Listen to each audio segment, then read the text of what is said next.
ئێرە بازاڕی شێخەڵای هەولێرە. دوکانێک کراوەتەوە و دوو دوکان داخراوە.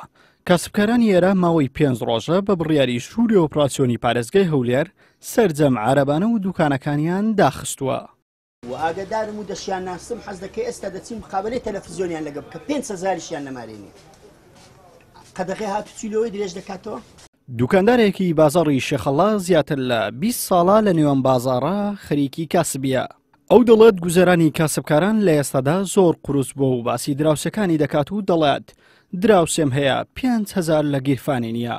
حکوومەت چۆن بڕیاری قەدەغی هاتوچۆی بۆ دەدات؟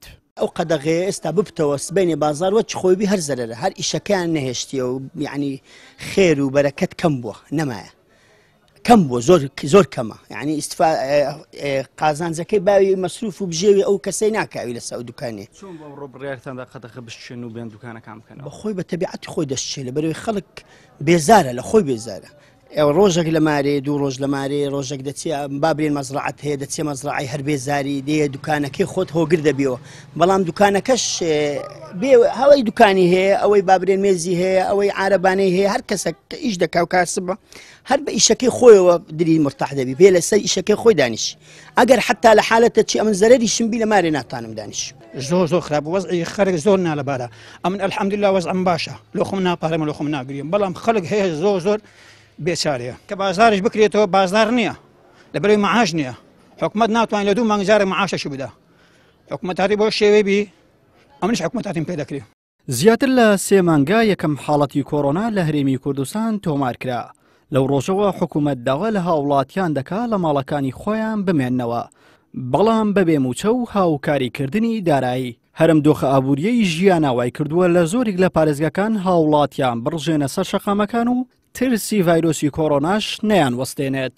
نەفسیەتمان زۆر ماندووە حتا بڵێ ماندووە یعنی تو فکرکەوە کار نەبێ کاسبی نەبێ ئیشێک نەبێ مەسەلەن مەعاش بەو جۆرە بێتن خەڵک برسیە خەڵک نازانێت چی بکات لەلایەک دەترسێ لە نەخۆشیەکە لەلایەک دەترسێ لەوەی کە زیاتر برسی بێ بەش بە حاڵی خۆی لە ماڵەوە بڕاتە بێ هەمومان لێمان بێزار بوون لە ماڵەوە ڕۆژانە دێنە ئێرە سەعاتێک نیو سەعات دڵی خۆمان دەدەینەوە ئێستا لە ماڵی هاتمە دەرێ دایرێ ئاو هاتووە وەڵڵا هێگەر دەبێ ئەم مانگە بیدەنەوە زۆر قەردارن کاکە بەچی بیدەن بەخۆم سوێم هاگەکری خانیم نەداوە یعنی ئەو خەڵکە ژیانی بژێوی ژیانی زۆر زەحمەت بووە گەلێک زەحمەت بووە و سەبریش نەماوە یعنی بەڕاستی سەبر نەماوە زۆر زەحمەتە زۆر شتێکە یعنی کارەساتە ئەوەی ئێستا ڕووی داوە لە کوردستان بە حیاتی خۆی شتی وا ڕووی نەداوە.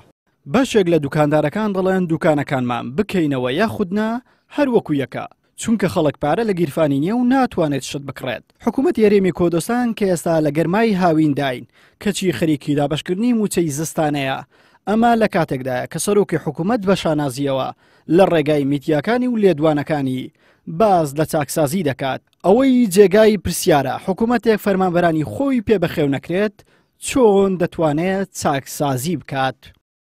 عیمران ئەمیر کەناڵی ئاسمانی پەیام هەولێر.